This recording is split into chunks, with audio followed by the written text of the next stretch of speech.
प्रिय विद्यार्थियों, आज हम बीए द्वितीय वर्ष इतिहास के प्रथम प्रश्न पत्र के अंतर्गत राजपूत राज्यों की प्रशासनिक संरचना एवं संस्थाओं के विषय में चर्चा करते हुए राजपूत राज्यों के शासन तंत्र पर विचार करेंगे।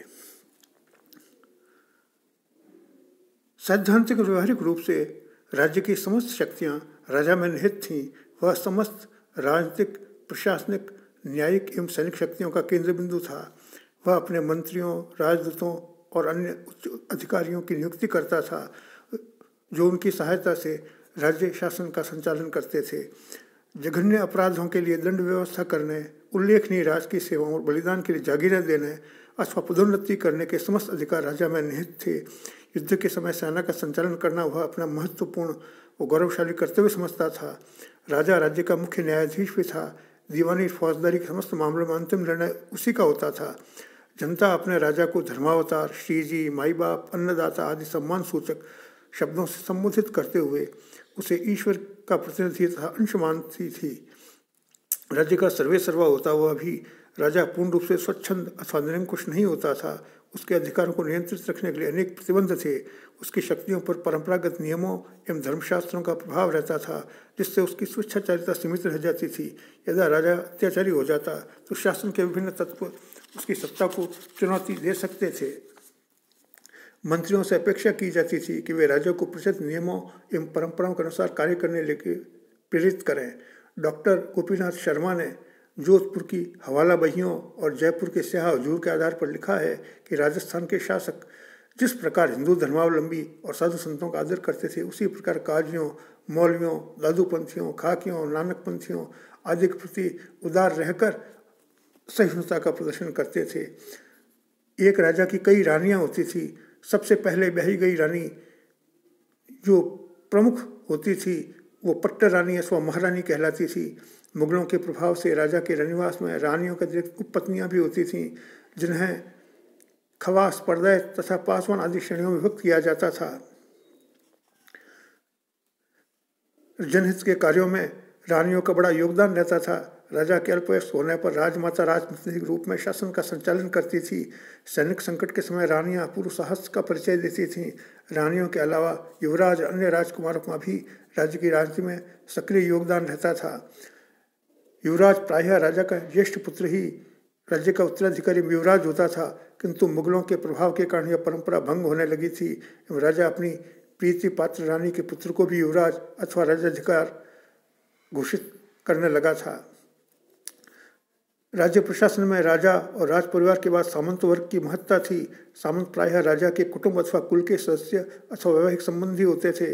सामंतों के सहयोग के बिना राज्य का प्रशासनिक कार्य संपन्न हो ही नहीं सकता था। राज्य की सुरक्षा का दायित्व सामंतों पर रहता था। सामंतों को राजा की ओर से जागीरें दी जाती थी। बदले में वे राजा को भू राजस्व चुकाने के साथ साथ समय समय पर राज्य की सैनिक सेवा के लिए उपस्थित होते थे। उन पर दुर्ग तथा सीमाओं की देखभाल तथा सुरक्षा का भार रहता था। सेनाध्यक्ष के पद पर भी सामान्यतः किसी प्रभावशाली सामंत को नियुक्त किया जाता था। राज्य के थानों और प्रमुख दुर्गों पर थानेदार और किलेदार के रूप में सामंतों की नियुक्ति की जाती थी। राजस्थान का सामंतवाद यूरोप के सामंतवाद से भिन्न था। वहाँ सामंत लोग राजा के अनुचर और सेवक होते थे। यहाँ सामंत लोग राजा के कुल के ही संबंधी होते थे और जिन्हें राजा भी सम्मानपूर्वक शब्दों से काका जी आदि से संबोधित करते थे। यहाँ राजा सामंतों में समकक्षों में प्रथम होता था। सामंत अपनी अर्ध जागीर में स्वतंत्र शासक के अधीन अर्ध स्वतंत्र शासक के रूप में कार्य करता था। जागीर क्षेत्र की प्रशासनिक व्यवस्था राज्य प्रशासनिक व्यवस्था का लघु प्रतिरूप था। सामंतों से अपेक्षा की जाती थी कि वे अपने क्षेत्रों में शांति और कानून व्यवस्था बनाए रखें और राजस्व वसूली करें। जागीर के कर्मचारी जागीर के प्रशासन को सुचारू रूप से संचालित करने के लिए अपनी भूमिका निभाते थे। इनमें जागीरदार द्वारा कामदार, फौजदार, प्रधान, मुसाहिब, वकील, साणी, दरोगा, कोठारी, तहसीलदार आदि कर्मचारियों की नियुक्ति की जाती थी। बड़ी जागीरों में प्रधान या मुसाहिब का पद होता था। कामदार का पद समस्त जागीरों में होता था। दरोगा, खजांची, पोतदार, तहसीलदार उसके सहयोगी होते थे। गांव का चौधरी व पटवारी स्थानीय अधिकारी होते थे। जो कामदार को मालगुजारी वसूल करने में सहयोग देते थे। जागीर में फौजदार का काम जागीर की सुरक्षा तथा सैन्य सेना पर नियंत्रण रखना होता था। जागीरों के वकील राजधानी में रहते थे। वे शासक एवं सामंत के मध्य योजक कड़ी का काम करते थे। बड़ी जागीरें विभिन्न हलकों एवं तहसीलों में विभक्त रहती थीं।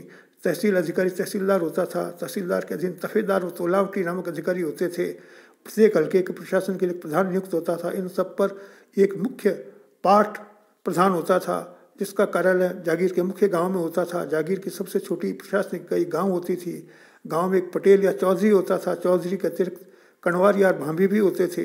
कणवारिया गांव की फसल पर देखरेख करता था। भांभी या ढेड थोरी आदि गांव के चाकर होते थे, जो जागीरदार के लिए संदेश वाहक का कार्य करने के अतिरिक्त गांव की सफाई का दायित्व भी निभाते थे।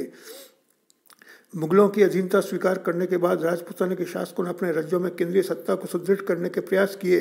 मुगल शासन पद्धति का अनुकरण करते हुए उन्होंने केंद्र परगणों में अनेक नए पदाधिकारियों की नियुक्ति की। केंद्रीय व स्थानीय स्तरों पर नए नए विभाग व कारखाने खोले गए और अधिकारी के पदों पर दायित्व विभाजन कर नई नियुक्तियां की गई। फलस्वरूप राज्यों में प्रशासन का सुचारू रूप से संचालन करने हेतु एक नवीन प्रभावशाली अधिकारी तंत्र अस्तित्व में आया, जो मुत्सद्दी वर्ग के नाम से विख्यात हुआ।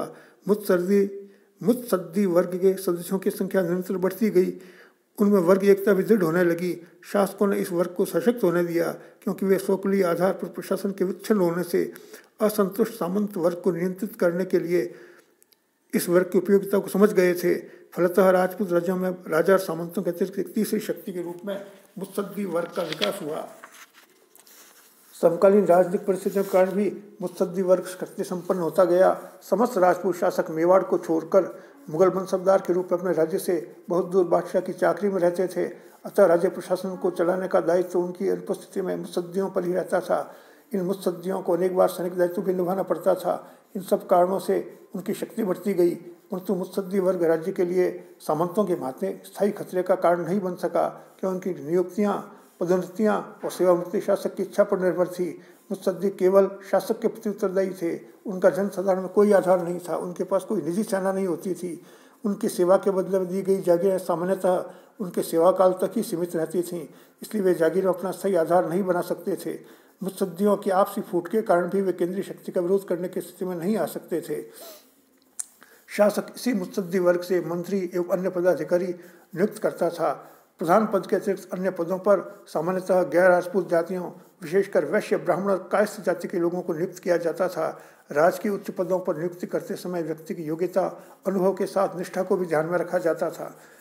राज्य के समस्त महत्वपूर्ण कार्यों एवं नीति संबंधी विषयों पर राजा राज्य के विभिन्न अधिकारियों से परामर्श के बाद निर्णय करता था। इन पदाधिकारियों में से ही मंत्रिमंडल का गठन होता था। कहीं कहीं मंत्रियों का पद वंशानुगत भी हो गया था। इन मंत्रियों के वेतन और कार्यकाल संबंधी कोई निश्चित नियम नहीं थे। इनकी नियुक्ति के तरीके में भिन्नता थी। उन दिनों सतत युद्ध की परिस्थिति बनी रहती थी, इसलिए सैनिक और शासन कार्य का कोई विभाजन नहीं था। मंत्री युद्ध काल में सेना का संचालन करते थे। केंद्र में राजा के बाद सर्वोच्च अधिकारी प्रधान होता था। वह राजा का मुख्य सलाहकार होता था। वह सैनिक असैनिक न्यायिक कार्यों में राजा की सहायता करता था। राजा की अनुपस्थिति में राज्य प्रशासन चलाने का दायित्व उसी का होता था। मेवाड़ में सलूम्बर के रावत को प्रधान का पद वंशानुगत प्राप्त था, जिसे भांजगढ़ कहते थे। मराठों के उपद्रव काल में जब वह महाराणा की आज्ञाओं का उल्लंघन करने लगा तो उसे वंशानुगत प्रधानगी के पद से वंचित कर दिया गया। भूमि के अनुदान पत्रों पर प्रधान के हस्ताक्षर आवश्यक थे। प्रधान किसी भी जागीरदार को जागीर देने अथवा जब्त करने के लिए राजा से अनुशंसा करता था। प्रधान को जयपुर राज्य में मुसाहिब, कोटा में फौजदार या दीवान कहते थे। बीकानेर, बूंदी में भी उसे दीवान कहते थे। कहीं कहीं प्रधान और दीवान अलग अलग व्यक्ति होते थे, लेकिन अधिकांश राज्यों में दोनों पदों पर एक ही व्यक्ति नियुक्त होता था।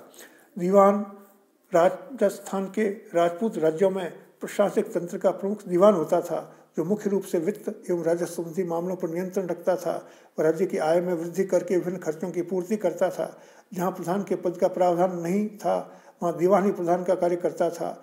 वह राज्य के शासन संबंधी समस्त कार्यों के लिए उत्तरदायी था। समस्त महत्वपूर्ण राज्य के दस्तावेजों पर दीवान की मोहर लगाई जाती थी।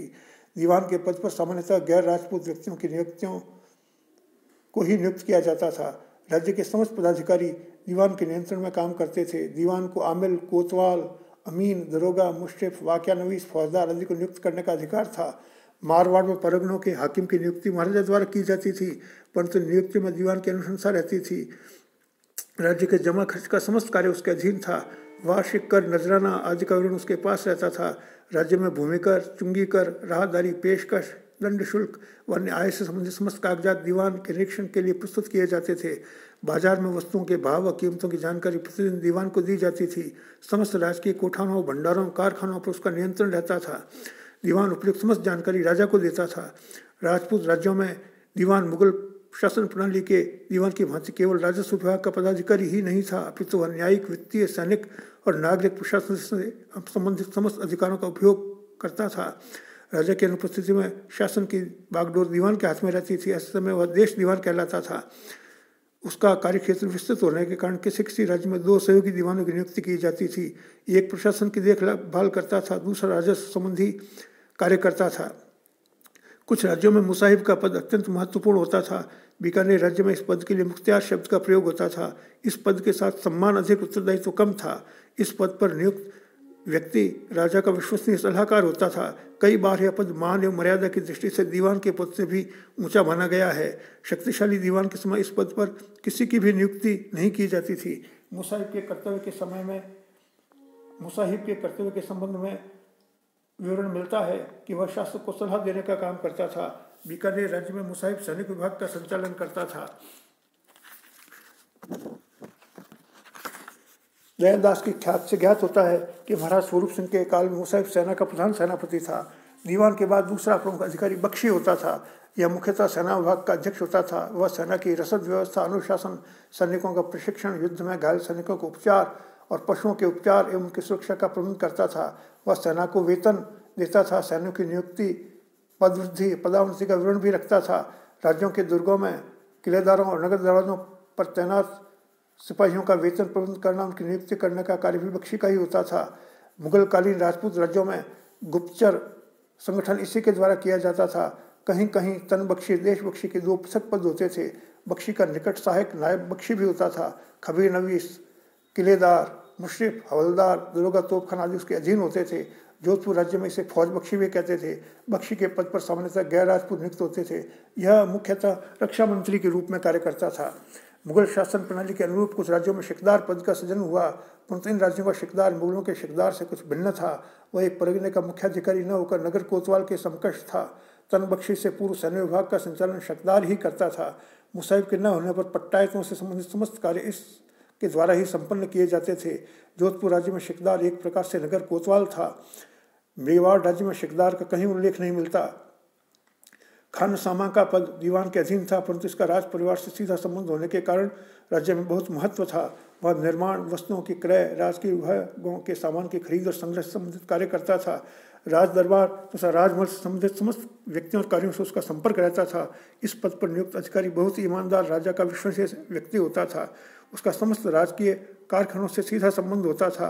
उदयपुर राज्य में प्राचीन परंपरा के अनुसार इस पद का नाम पाकाध्यक्ष था। वह राज रसोड़े का मुख्य अधिकारी होता था।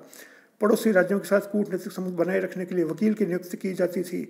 मुगल काल में वह शाही दरबार में राजा के प्रतिनिधि के रूप में नियुक्त रहता था। अपने शासक को मुगल दरबार की गतिविधियों से निरंतर अवगत कराता रहता था। मीर मुंशी राज्य में कूटनीतिक पत्र व्यवहार की देखरेख के लिए अधिकारी होता था। इसकी सहायता के लिए एक दरोगा दफ्तरी होता था। आगे चलकर मारवाड़ में मीर मुंशी केवल फारसी में पत्र व्यवहार करने लगा और वकील पड़ोसी राज्यों में महाराजा का प्रतिनिधित्व करने लगा। खजाने की जमा एवं खर्च राशि का विवरण रखने के लिए खजांची होता था। मेवाड़ में इस अधिकारी को कोषपति कहते थे। इसके लिए मितव्ययी होना आवश्यक था ताकि वह खजाने की रकम में वृद्धि करता रहे। ईमानदार, विवेकशील होना खजांची के प्रमुख गुण माने जाते थे। अन्य अधिकारियों के अंतर्गत राज्य में किले का रक्षक या पदाधिकारी किलेदार कहलाता था। वह किले की सुरक्षा के लिए उत्तरदायी होता था। एक महत्वपूर्ण पदाधिकारी ड्योढ़ीदार होता था। वह महल की सुरक्षा, देखरेख और निरीक्षण के दायित्व को संभालता था। वह राजा से मिलने आने वाले व्यक्तियों पर दृष्टि रखता था और उन्हें राजा से मिलाने की व्यवस्था करता था। राज्य में धार्मिक कार्यों, उत्सवों, त्योहारों व पर्वों को संपन्न करवाने के लिए पुरोहित होता था। पुरोहितों को पड़ोसी राज्यों में संदेश भिजवाने के लिए भी नियुक्त किया जाता था। पुरोहित का बड़ा सम्मान होता था। शासक उन्हें करमुक्त भूमि व गांव जागीर में देते थे। धर्म संबंधी कार्यों में पुरोहित के अतिरिक्त राज, व्यास और बारठ का भी बड़ा महत्व था। राजपूत राज्यों में धर्म व दान संबंधी कार्यों के लिए पृथक विभाग होता था। इसे धर्मार्थ विभाग, देवस्थान, धर्मपुरा या महकमा पुण्यार्थ कहते थे। इस विभाग का कार्य मंदिरों, गरीबों, अनाथों, विधवाओं को राजकीय अनुदान देना था। उदयपुर राज्य में हाकिम के अध्यक्ष को दानाध्यक्ष, कोटा विभाग में कोटा राज्य में हाकिम पुण्य और जयपुर राज्य में हाकिम खैरात कहते थे। उपरोक्त अधिकारियों के अतिरिक्त राज्य में कई छोटे बड़े अधिकारी होते थे। उदाहरणार्थ दरोगाए डाक चौकी, दरोगाए सायर, दरोगाए फर्राश खाना, दरोगाए जवाहर खाना, दरोगाए आबदार यानी खाने पीने का अधिकारी, दरोगाए शिकार खाना आदि अधिकारी अपने अपने विभागों के कार्य करते थे। कहीं कहीं इन्हें हवलदार कहा जाता था। राजपूत राज्यों में स्थानीय प्रशासन के अंतर्गत राजपूत राज्य परगनों में विभक्त थे। जयपुर में महाराजा मान सिंह के काल में राज्य को परगनों में विभक्त किया गया था। मेवाड़ में 1621 ईस्वी में महाराणा कर्ण सिंह के काल में परगनों का होना प्रमाणित होता है। क्षेत्रीय प्रशासन व राजस्व वसूली की दृष्टि से किन्हीं किन्हीं में चीरा व्यवस्था का गठन किया गया था। 200 गांवों को मिलाकर एक चीरा बनाया गया था। परगनों की इकाइयाँ मुख्यतः वे क्षेत्र थे जो बीकानेर शासन को मुगल बादशाह की ओर से तनख्वाह जागीर के रूप में प्राप्त हुए थे और बाद में बीकानेर राज्य में मिला लिए गए थे। विभिन्न परगनों का आकार विस्तार एक जैसा नहीं था। मारवाड़, मेवाड़ और बीकानेर राज्यों में परगने का मुख्य अधिकारी हाकिम कहलाता था। जयपुर और कोटा राज्यों में उसे क्रमशः फौजदार एवं हवलगिर कहते थे। परगनों के हाकिमों की नियुक्ति सामान्यतः दीवान की सलाह से स्वयं राजा के द्वारा की जाती थी। हाकिम को विभिन्न प्रकार के प्रशासनिक, सैनिक, न्यायिक एवं राजस्व संबंधी कार्य करने पड़ते थे। परगने की सुरक्षा का पूर्ण दायित्व उसी का होता था। वह परगने के सरदारों से संबंध बनाए रखता था। परगनों में सामंतों से राजकीय चाकरी हेतु सवार प्राप्त करने, उनसे वार्षिक कर की वसूली और जनता से नियमित कर वसूली का कार्य भी करता था। परगने के मुख्यालय पर हाकिम का कार्यालय होता था। इसे हाकिम की कचहरी कहा जाता था। हाकिम वहां बैठकर फौजदारी दीवानी कार्य करता था। परगने में चुंगी कर की वसूली के लिए केंद्र की ओर से सहायक दरोगा की नियुक्ति की जाती थी। उसकी सहायता के लिए हाकिम अमीन की नियुक्ति करता था। कानूनगो नामक कर्मचारी होता था। इसका मुख्य कार्य भूमि कर की वसूली करना, परगने के कृषिगत उपज का देखा जोखा रखना और भूमि दस्तावेजों को सुरक्षित रखना था। इसके सहायक पदाधिकारियों में कारकुन, वायकानवीस, चौकी नवीस, पोतदार आदि कर्मचारी रहते थे। ये हाकिम के अधीन कार्य करते थे। कहीं कहीं परगने में सैनिक पुलिस संबंधी कार्य करने के लिए फौजदार नामक अधिकारी होता था। परगने में सुरक्षा संबंधी कार्यों के अतिरिक्त वह मालगुजारी की वसूली में अमीन, मालगुजार, आमिल को सहयोग देता था। मेवाड़ और आमेर राज्यों में फौजदार का पद अलग होता था। कोटा में हवलगिर परगने के हाकिम के भांति कार्य करता था। बीकानेर के चीरे परगनों में चिरायता या हाकिम प्रधान अधिकारी होता था तथा राजस्व वसूली का कार्य आमिल के स्थान पर हवलदार करता था। नगर प्रशासन के अंतर्गत नगर का मुख्य अधिकारी कोतवाल होता था। राज्यों के राजधानियों के अतिरिक्त परगनों के बड़े बड़े कस्बों में कोतवाल नियुक्त किए जाते थे। उनके दायित्व नगर में शांति व्यवस्था बनाए रखना, नगर के प्रवेश एवं निकासी द्वारों पर पुलिस संबद्ध करना, रात्रि गश्त लगाने की व्यवस्था करना, पुलिस कार्य के साथ साथ नगर पालिका का प्रशासन संभालना, नगर की सफाई स्वास्थ्य का ध्यान रखना, बाजार में मूल्यों, बांटों, नाप का निरीक्षण करना, लावारिस संपत्ति की व्यवस्था करना, नगर वासियों व व्यापारियों पर लगे करों की वसूली करना, धार्मिक एवं सार्वजनिक स्थानों का प्रबंध करना। राजपूताने के कई राज्यों में नगर सेठ नियुक्त किए जाते थे। नगर सेठ व्यापारिक संस्थानों के संचालन के साथ साथ व्यापारिक व्यवस्था भी देखते थे और राजकीय ट्रेजरी के रूप में भी काम करते थे। एक नगर में एक ही बड़ा नगर सेठ हो सकता था। यह पद प्रायः वंशानुगत चलता था। मेवाड़ राज्य के प्रत्येक बड़े नगर में नगर सेठ को राजा के द्वारा न्यायाधीश मनोनीत किया जाता था। राजपूत राज्यों में ग्राम प्रशासन के अंतर्गत राजस्व सुविधा की दृष्टि से राज्य को परगनों में विभक्त किया जाता था। प्रत्येक परगना तपों यानी गांवों के समूह में बंटा होता था। प्रशासन की लघुत्तम इकाई मौजा यानी गांव होती थी। पूर्व मध्यकालीन युग में गांव या गांवों के समूह पर ग्रामिक होता था जो गांवों की व्यवस्था देखता था। मुगलों का शासन होने पर ग्रामिक को पटवारी कहा जाने लगा। वह भूमि संबंधी अभिलेख तैयार करता था जिनके आधार पर राजस्व का निर्धारण वसूली होती थी। कनवार या खेत का रक्षक, तफेदार उपज में राज्य के भाग का हिसाब रखने वाला, तोलावटी उपज को तोलने वाला, सहाणे राज्य का भाग निश्चित करने वाला अधिकारी, चौकीदार, मीणा व बावरी आदि जाति के कर्मचारी पटवारी के सहयोगी होते थे। कहीं कहीं हवलदार की नियुक्ति की जाती थी। गांव में प्रशासनिक स्तर पर स्थायी रूप से चौधरी या पटेल होते थे जिनका काम गांव में शांति बनाए रखना और कर वसूली में राज्य के अधिकारियों को सहयोग देना था। इस सेवा के बदले में उसे राज्य की ओर से कर मुक्त भूमि प्राप्त होती थी। उसे लगान में से भी कुछ हिस्सा दिया जाता था। ग्राम स्तर पर ग्राम पंचायतें प्रशासनिक कार्य करती थीं। ग्रामीण दैनंदिनी में इनकी महत्वपूर्ण भूमिका होती थी। गाँव का मुखिया, चौधरी या पटेल, गांव के अन्य प्रतिष्ठित व्यक्ति जिनकी संख्या सामान्यतः 5 होती थी, जिन्हें पंच कहा जाता था, वे गांव की पंचायत के सदस्य होते थे। गांव में शांति सुरक्षा बनाए रखना और ग्राम प्रशासन में सहयोग देना पंचायतों के मुख्य कर्तव्य थे। पंचायत के समक्ष भूमि संबंधी झगड़े, खेत व गांव की सीमा के विवाद, चोरी, अपहरण, बलात्कार आदि वाद प्रस्तुत किए जाते थे। पंचायतों के निर्णयों के विरुद्ध परगना अधिकारी, दीवान व राजा के समक्ष अपील की जा सकती थी। मध्यकालीन राजपूताना में जातीय पंचायतों का अत्यधिक प्रभाव था। हर जाति की अपनी जातीय पंचायत होती थी, इसमें दूसरी जाति के लोग हस्तक्षेप नहीं कर सकते थे। एक गांव तथा कुछ गांवों के लिए एक जातीय पंचायत होती थी। जातीय पंचायतों द्वारा सामाजिक एवं जाति संबंधी समस्याओं का समाधान किया जाता था। इनके द्वारा विवाह एवं परित्याग संबंधी झगड़े, सामाजिक परंपराओं की अवहेलना, व्यभिचार एवं कुटुंबीय झगड़े निपटाए जाते थे। जातीय पंचायतों द्वारा अपनाई गई दंड व्यवस्था में प्रायश्चित, क्षमा याचना, अर्थदंड, तीर्थ यात्रा द्वारा शुद्धिकरण, ज्ञाति भोज, ग्राम भोज, जाति बहिष्कार, ग्राम बहिष्कार, हुक्का पानी बहिष्कार आदि दंड दिए जाते थे। जातीय पंचायतों के निर्णयों को राज्य द्वारा मान्यता प्राप्त होती थी। राज्य की ओर से भी जाति संबंधी विवाद जातीय पंचायतों को सौंपे जाते थे। व्यावसायिक पंचायतें नगरों एवं कस्बों में अपना कार्य संभालती थीं। इनमें व्यापारियों के लेन देन, लेखा जोखा, साझेदारी तथा मुकाते आदि के विवाद निपटाए जाते थे। पंचायती संस्थाएं राज्य प्रजा दोनों के लिए लाभप्रद थी। इन पंचायतों के माध्यम से सामाजिक नियमों और परंपराओं की पालना होती थी तथा समाज में अनुशासन बना रहता था। किसी भी जाति अथवा व्यावसायिक पंचायत के लिए सरकारी मान्यता मिलना गौरव की बात होती थी। प्रिय विद्यार्थियों, आज की वीडियो में इतना ही। धन्यवाद।